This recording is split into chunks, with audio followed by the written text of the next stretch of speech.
It's your boy WaveCap. Support!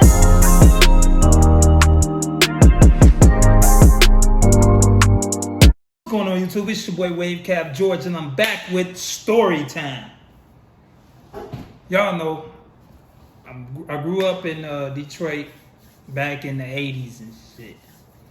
And so back in the 80s, you know, it was kind of wild, wild west. And then if you ever heard of Detroit stories, it's certain hoods you just don't go in. And one of those hoods is North End.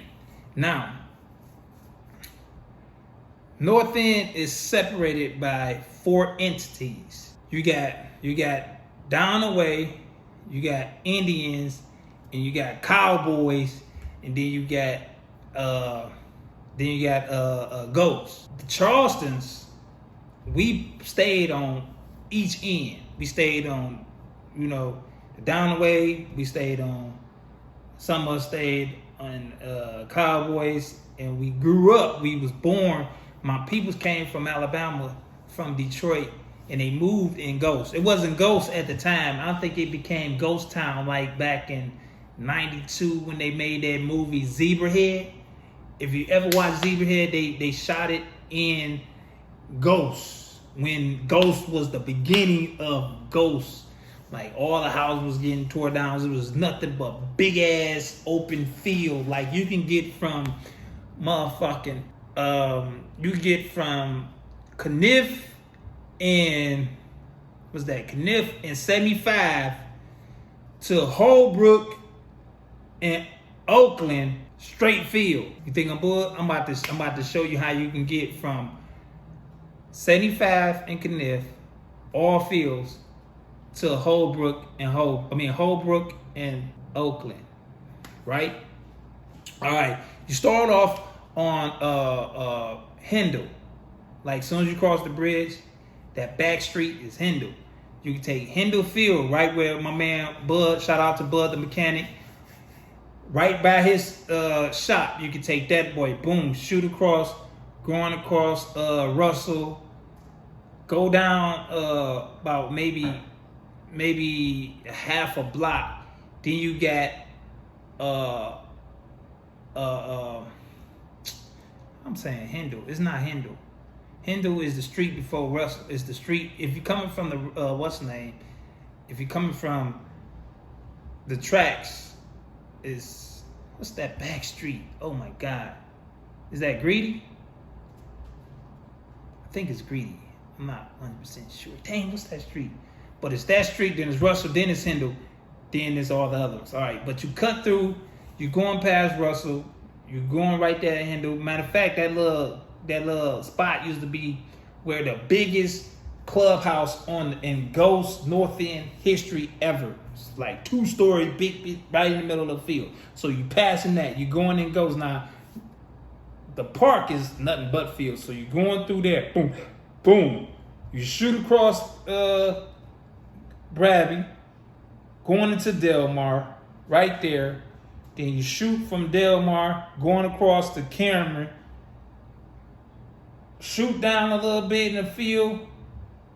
You can hit Goodwin, go across Goodwin. You can hit Cameron. What's the Cameron?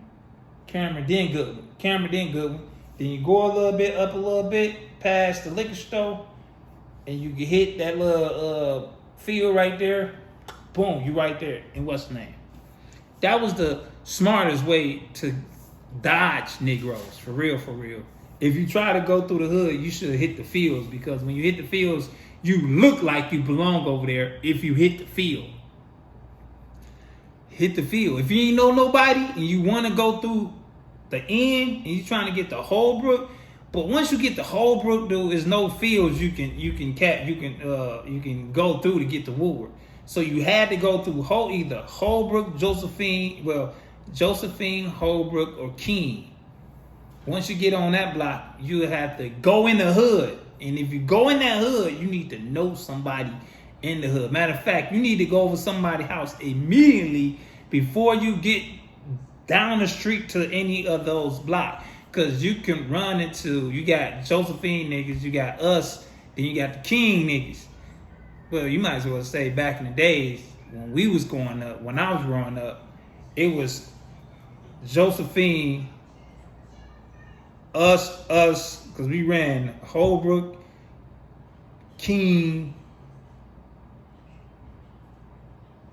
and well, we didn't really go on Alger for real. But we ain't had no problems with them. They ain't had no problems with us.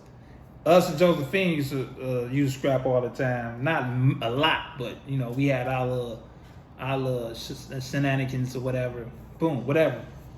But what I'm saying is, you had to either get to Holbrook, Josephine, or King to try to cross. Cause I don't know what niggas was on down there. I'm talking about where we was at. But 9 times out of 10, growing up on the North End, we was all on the same type of time. Like niggas could just go through our hood for sure. Prime example.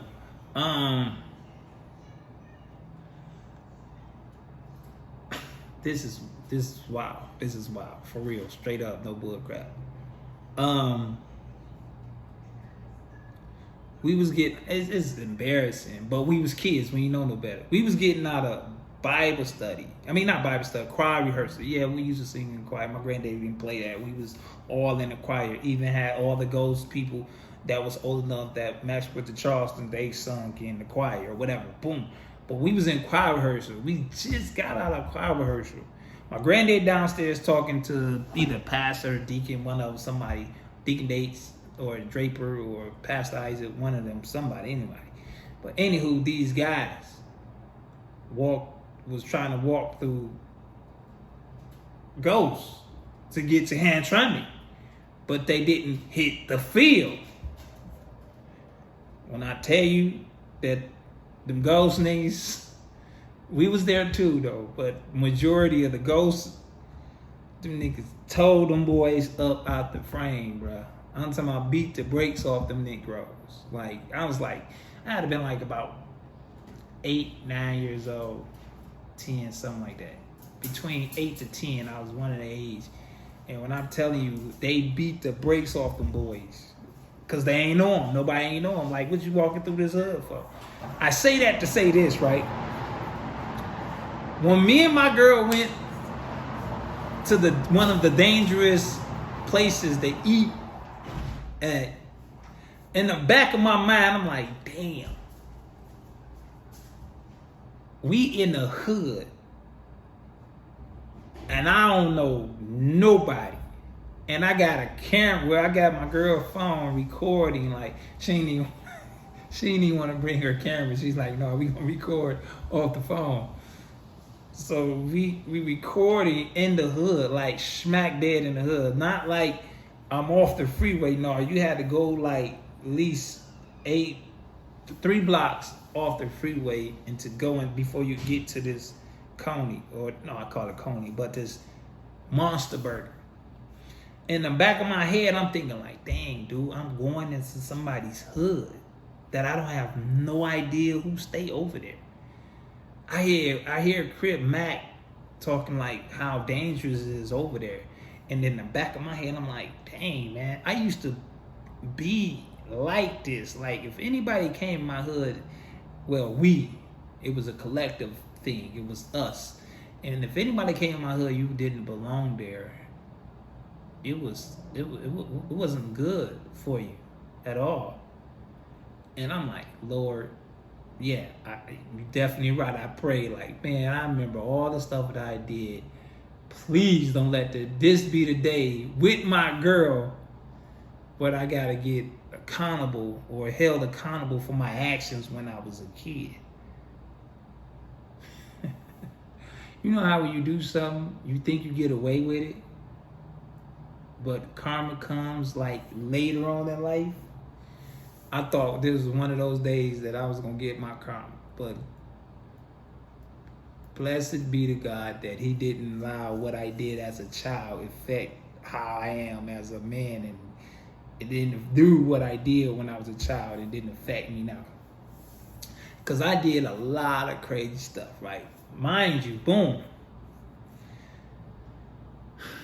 Last night, Aries had a flat tire. Well, had a flat tire, right? Boom. Calls my girl. They call her at like 2 something in the morning. I'm asleep. Like literally just about to go to sleep. Like type of sleep. Like, right? Like I was out of there for like a brief 10 minutes, 15 minutes tops. And when you just go to sleep, you sleepy. Like for real, for real. So they caught a flat. I'm like, go to the nearest gas station and let me know which one is that. Send me your location. I'm gonna pull up. No. Before that, Dejan was like, it's Georgia. Dub was like, it's Georgia. Talking to his mom. I'm up because I just heard the conversation that she had with TT and Aries. So I'm up. Boom. I hear the story. They on what's the name. Dub asked me, "Is I'm up? Here, ride with me. Let's go get him or whatever. Help him out." I'm quite sure he dropped the video, dog. Go watch this video. It is the funniest I ever been a part of. Like, it reminds me of when I was like 24, 25-ish, 7-ish, somewhere around there. And we used to go out. Cabarets. If you know what cabarets is, that's the D terms for hanging out at the club, chilling, enjoying ourselves or whatever. After the club, we high, we buzz, and we got a nice little buzz or whatever. We, you know what I'm saying, did our thug thizzle. We high, we feeling good. So one day we in the White Ghost. The White Ghost is the white van that nobody paid for, that it was given to my coach, and my coach just kept that boy and been rocking that boy for about 6 years. Boom, free vehicle. Because we used to play basketball. But anywho, we in the White Ghost. We riding up and down Woodward, coming back from the club. And we was like, man, what the hell this nigga doing out 3 o'clock in the morning? What type of time he on? So we get south. This nigga name, I ain't gonna even say his name, but the dude from our crew jumped out the car, chased the nigga down. So we go chase the nigga down, catch the nigga. It's like, what you doing over in the hood? What you doing at this late? Where you on your way to? Now, if you said you was on your way to work or on your way home from work, we gave you a pass. But if you stutter like you was on some bull crap or on some weird stuff, oh my God. That was called, what was called community service. That's what we called it at 3 o'clock in the morning. 3, 4 o'clock in the morning, we doing community service, keeping the block clean, making sure people that's actually going to work safely, women's that's out there at night, you know what I'm saying, that's trying to get home to their babies and making sure that nobody don't get them or do nothing foul to them. So we did a lot of community service. So it's 4 o'clock in the morning, right? No, about 2:30, 3 o'clock in the morning. So we heading there. Again, went back into my mind like, dang, man, what if niggas be on the type of time that we was on when we was little? Talking about karma. But we was doing it for good though. We was, you know, we was protecting the community. You know what I mean? But what if they was on that type of time last night? Saying they protecting the community, but I wouldn't say they protecting the community. They could have been like, you in our hood, what you doing in our hood? But Aries, he made it his business. He made it his business not to stop in the hood. He went to a plaza where Walgreens, a bank, and grocery stores, little shopping centers and shit. He went where it was a decent area for him to wait for us, because he didn't get out the car until we got there. Like, he didn't get out the car. And then there was some people across the street. I don't know if they was kids or they had to be young adults over there loud or whatever. So when we get them, I'm like, what the hell they on? And then the only thing I could hear is my man Crip Mac was like, make sure you pay attention to your surroundings, because niggas be on some different type of time or whatever. So I'm looking around, watching, recording, looking at him, fixing his car, helping him out or whatever.